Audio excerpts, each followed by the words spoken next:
Hello and welcome. My name is George. My channel is normally all about helping you get the most out of Logic Pro so that you can record and produce your best music in your home studio. However, today I have something a little bit different for you. In addition to recording and producing, I'm also a keyboard player and owner of a Nord Electro. I wanted to do a little makeover on my keyboard and make it a bit more my own and give it a little bit of a vintage vibe. So I went ahead and did that, and I thought I might share it with you. So let's dive in.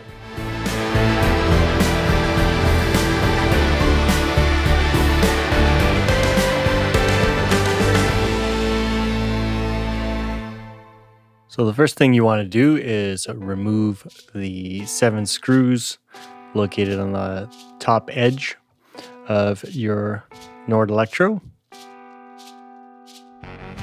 Now these screws are all the same size, so it's not a huge deal if you mix them up. Now there's one more screw on the bottom of the keyboard that needs to be removed. And this holds down the main faceplate of the keyboard to the bottom of the keyboard.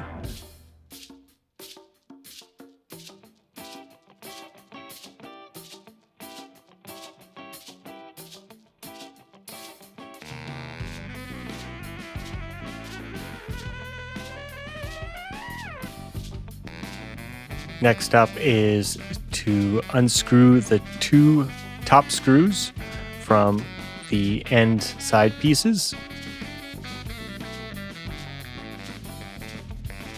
And there is a washer along with these screws, so you don't want to lose those.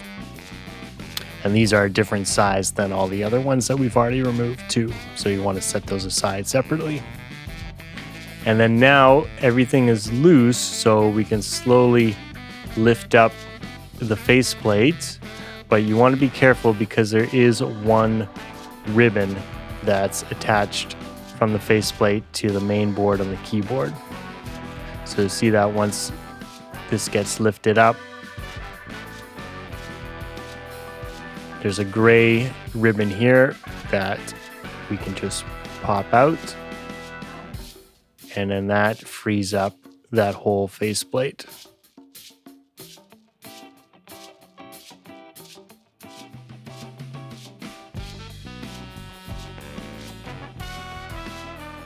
Next, I just wanted to remove this bracket, and so that's what that bottom screw was screwed into, the other side of that.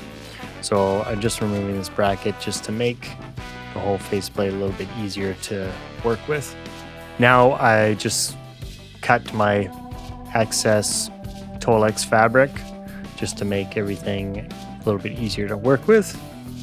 And then I made myself a little bit of a template using some paper. So I just lined everything up around the control panel of the keyboard.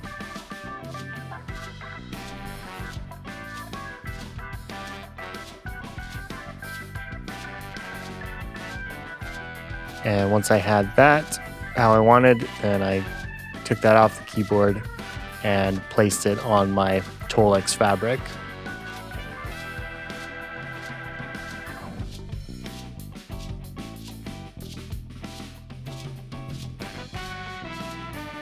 Then I just did a quick check with my ruler to make sure that the height was even all the way through. And then took some tape and just taped that down to the Tolex fabric. Then using a ruler and a knife, I started to cut out this section.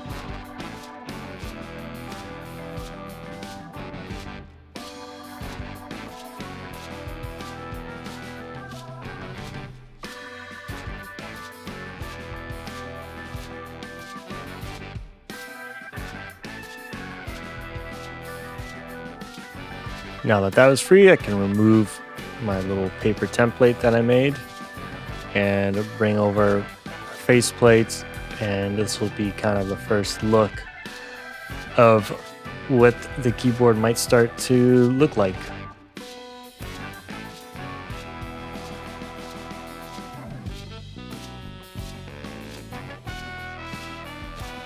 Now the next step is to glue everything down. I use this Lepage low odor contact cement. This was recommended to use by the company that I bought the Tolex from. But I'm not entirely sure if this is the best thing for the job. I think it worked well for the fabric, but on the bottle itself, it does say not to use on metal, which this faceplate is metal. But so far, it seems to have done the job just fine, so no complaints so far. Now I'm just lining everything up as best as I can.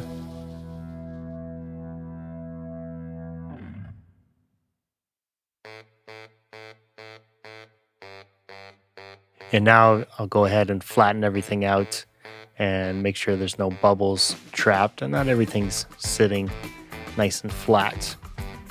And then also wrap it around the back side of the faceplate as well.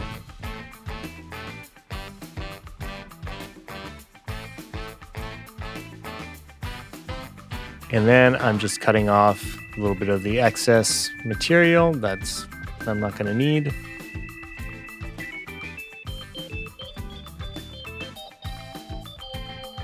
And on the back side, I decided just to use some tape. I thought that maybe that would hold a little bit better on the edge instead of the glue. So just using some regular duct tape for this. And then along the edge there, where there was the holes for the screw, you need to make sure to punch a hole through those too, so that you can get the screws through the fabric. So did that as well. Now, unfortunately, my camera cut out for the reassembly, but you basically go back in the reverse order. So first thing would be to put the bracket back on, and then attaching the ribbon back to the faceplate, and then setting the faceplate down, putting the 7 screws along the back edge, the 1 screw on the bottom, and then the 2 screws at the top of each end cap. So I hope that maybe gave you some ideas on how you could go about modifying your own Nord keyboard. If you are by chance a Logic Pro user and you want to improve your workflow in Logic Pro, don't forget to download my free Ultimate Logic Pro Starter Pack. This includes my Logic Pro hotkey cheat sheet, my audio recording checklist, my mixing guide, my gear guide, and my Logic Pro session templates. I hope you enjoyed the video, and we'll see you in the next one.